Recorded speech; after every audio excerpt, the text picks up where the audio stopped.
hangin. Diyan tayo, no?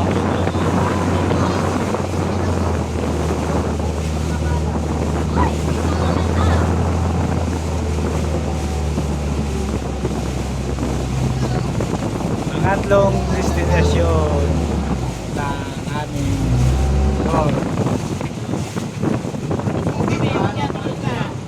Lalim Dito mo? kami nilastrahan ni Kuya Jack. No?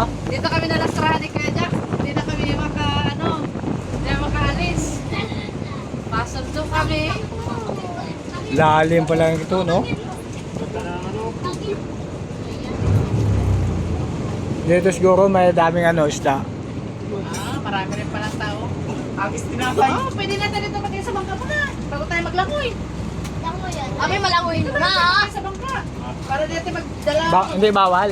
Hindi yan. Di ba? Pwede naman. Okay lang. Kaya tayo? O, dito na tayo.